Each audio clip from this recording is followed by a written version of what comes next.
10절부터 28절까지 말씀 속에는 예루살렘의 임박한 종말에 대해서 이야기를 하고 있습니다. 너희가 예루살렘이 군대들에게 에워싸이는 것을 보거든 그 멸망이 가까운 줄을 알라. 유대인들이 가지고 있는 확신, 잘못된 믿음 가운데 하나가 예루살렘은 어떤 경우에도 무너지지 않는다는 거예요.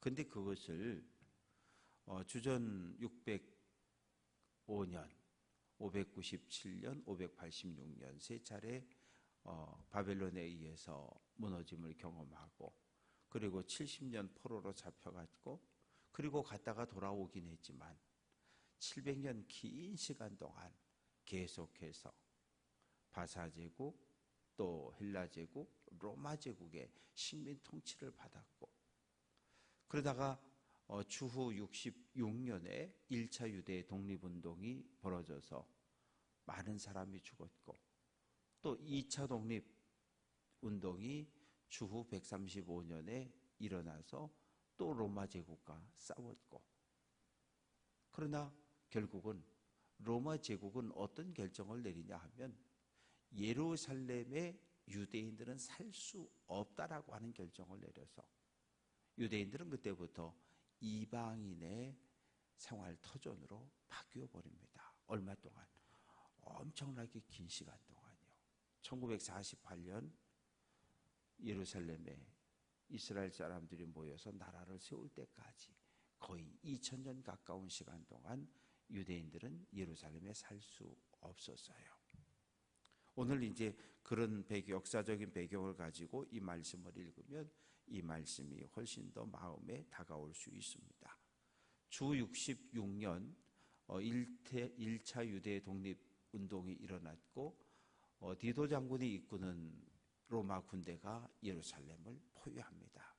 2년 반, 3년 가까운 시간 동안 버티고 버텼지만 결국 예루살렘은 무너지고 서쪽 성벽만 남고 모두 벽 위에 돌 위에 돌 하나 남지 않게 무너지게 됩니다. 그때에 유대에 있는 자들은 산으로 도망하고 성내에 있는 자들은 나가고 촌에 있는 자들은 들어가지 말라. 예루살렘 성 안에 있는 사람들은 도망치라는 거예요. 그리고 촌, 자연부락, 유대 인근에 살던 사람들은 절대 예루살렘 성으로 들어가지 말라는 거예요. 그리고 유대에 있는 자들은 산으로 도망가라. 예루살렘이 있는 시온산은 해발 800m인데 더 높은 산, 더 깊은 산으로 도망을 치라는 거. 왜? 성을 포위하고 공격하면 더 높은 산, 더 깊은 산으로 도망갈 수밖에 없습니다. 그러면서 22절, 이 날들은 기록된 모든 것을 이루는 징벌의 날이라. 하나님을 버린 유대인을 향한 하나님의 심판이 예루살렘에 임했고, 하나님의 이름을 팔아 장사하던 대제사장과 서기관과 바리새인들을 향한 하나님의 심판이 임하는 날이라는 거예요. 그래서 23절, 그날에는 아이 벤제들과 젖먹이는 자들에게 화가 있으리라. 이 임신한 것과 젖먹이는 아기를 안고 있는 엄마의 모습은 일상 평화로운 때는 하나님의 축복이에요. 왜? 태중에 아이들이 들어서고 젖먹이를 안고 젖을 먹이는 이것은 하나님이 주시는 축복이고 행복의 상징이거든요. 그러나 전쟁의 날이 되면 임산부와 젖먹이는 아기는 어떻게 할 방법이 없어요. 도망칠래야 도망칠 수도 없고, 이 배가 불러가지고 아이 젖을 먹으면서 도망갈 수도 없으니까 이 날을 가리켜서 재앙의 날이라고 표현을 하고 있습니다. 이 땅에 큰 환난과 이 백성에게 진노가 있을 것인데 칼날의 죽임을 당하고 이방에 사로잡혀 가겠다.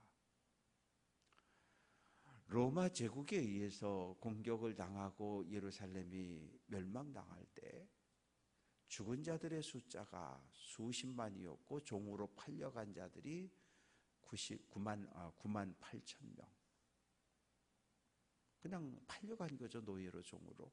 그리고 로마로 포로로 끌려갔던 유대인들의 숫자도 어마어마해요. 6만이 넘는다고 기록되어져 있는데, 그래서 오늘날 로마에 가보면 콜로세움이라고 하는 원형 경기장이 있는데, 그 원형 경기장이 포로로 끌려갔던 유대인들에 의해서 건축되었다고 하는 그런 이야기가 있어요. 그러니 얼마나 많은 사람들이 끌려갔는지 모르고, 그리고 수천 년 동안 그곳의 유대인들은 더 이상 살지 못하고, 예루살렘은 이방인의 때가 차기까지 이방인들에게 밟히리라. 1948년 2차 세계대전이 끝나고 영국과 미국의 지원을 받아서 이스라엘의 나라를 세울 때까지. 그래서 이 히브리 사람들, 이스라엘 사람들은 이 가나안 땅을 포기를 못하는 거예요. 영국이나 미국 연합군들이 그 아프리카에 유대인들이 살아갈 만한 땅을 주겠다, 이스라엘보다 훨씬 넓은 땅을 주겠다고 이야기를 했어요. 안 간다는 거예요. 우리는 꼭 저 예루살렘 왜? 아브라함과 이삭과 야곱에게 약속되어진 저 약속의 땅에 나라를 세워야 된다고. 그래서 1948년에 나라가 세워졌고, 그런데 생각해 보세요. 2000년 동안 그 땅에는 팔레스틴이라고 하는 사람들이 살아왔는데, 2000년 동안 잘 살고 있는데 어느 날 갑자기 와서 야, 이거 우리 땅이야, 너네 비켜. 그리고 나라를 세운 거니까 갈등의 소지가, 그래서 끝없이 지금도 다툼과 싸움이 일어나고 있습니다. 25절 말씀 보면 1월 정신, 하늘에 여러 가지 징조들이 나타날 것이고 땅에도 민족이 서로 다투고 싸우고 전쟁하는 일들이 끝없이 벌어지게 될 것이라고 이야기를 합니다. 그래서 25절 끝부분에 보면 26절에 사람들이 세상에 임할 일을 생각하고 무서워함으로 기절한다. 기절한다라는 말은 충격을 받아서 숨이 딱 멈춰가지고 더 이상 아무 생각도 말도 못하는, 행동할 수 없는 그런 상황을 이야기하는데, 왜냐하면 하나님께서 정해놓았던 기본 질서가 완전히 무너진 상태. 가장 큰 게 무엇입니까? 전쟁이에요. 기근입니다. 전염병이죠. 그래서 27절, 그때의 사람들이 인자가 구름을 타고 능력과 큰 영광으로 오는 것을 보리라. 인자가 구름을 타고 온다 그러니까 예수님 감람산에서 올라갈 때도 이렇게 구름 안에 올라갈 때까지 바라보고 있었다 그랬잖아요. 구름 타고 오신다 그러니까 어느 날 갑자기 시뻘건 구름이 나타나면 아, 주님 오시나 보다, 그런 게 아니고요. 여기서 말하는 구름이라고 하는 것은 하나님의 임재를 상징하는 거예요. 하나님의 영광 가운데, 하나님의 은혜 안에 메시아가 이 땅에, 예수님이 다시 이 땅에 오심을 이야기를 합니다. 그래서 28절, 이런 일이 시작되기를 시작하거든 일어나 머리를 들어라. 일어나 머리를 들라는 얘기는 무슨 뜻인가 하면 오시는 주님을 맞이하라는 거예요. 오시는 하나님의 영광을, 오시는 주님을, 메시아를 깨어 맞이할 것을 우리에게 권면하고 있습니다. 왜요? 너희 속량이, 죄사함의 날이, 구원의 날이, 하나님 나라에 들어가는 날이 가까웠다고 말합니다. 29절부터 33절까지 말씀 속에는 무화과 나무의 비유를 통해서 이야기를 하고 있는데, 무화과 나무는 이스라엘을 상징하는 나무입니다. 그리고 모든 나무는 이방인들, 이방 나라를 이야기합니다. 즉 유대인들과 이방인 모두 들으라, 그런 말씀이에요. 무화과 나무는 이 이스라엘 땅에서 겨울이 지나가고 가장 먼저 싹을 틔워내는 나무가 무화과 나무입니다. 그리고 이 잎이 커지면 이제 더운 여름이 오는 것을 알려주는 나무가 바로 무화과 나무입니다.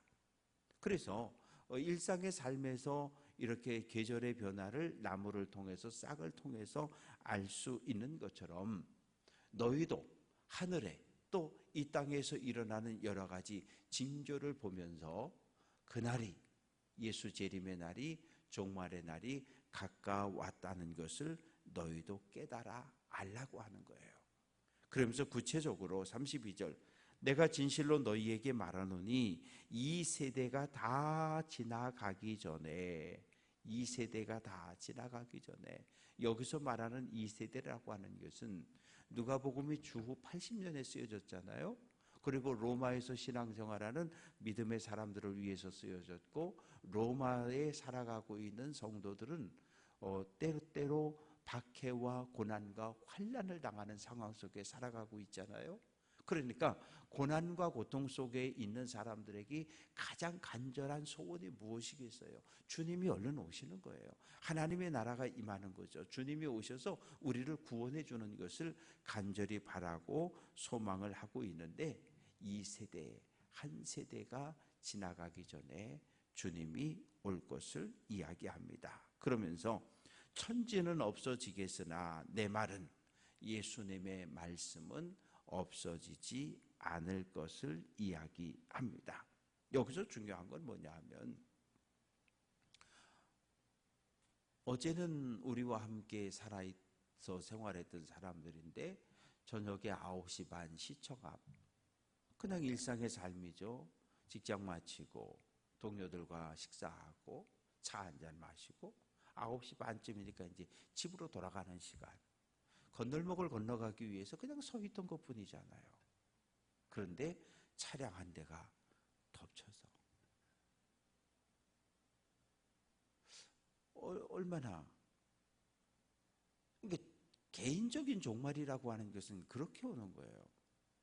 내가 예상했던 시간, 예상했던 장소에서 나에게 개인적인 종말이 찾아오는 것이 아니라, 내가 전혀 예상하지 못했던 장소에서 전혀 예상하지 못했던 시간에 나에게 개인적인 종말, 죽음이 찾아오는 거예요. 우리가 오늘 살아서 새로운 하루를 시작하게 되는 건 오늘 우리가 해야 할 일이 있기 때문인 거죠. 그냥 하루를 더 사는 것이 아니라 하나님께서 우리에게 해야 할 일이 있음을 알려주시는 거예요. 그래서 우리가 이 새벽을 깨워 주님 앞에 나와 기도하는 이유는, 내가 오늘 하루를 살아 숨쉬며 내가 해야 할 일이 무엇인지, 내가 무엇을 위해서 기도해야 하고, 내가 무엇을 위해서 오늘 한 날을 살아가야 할지를 결단하는 시간이 이 새벽입니다.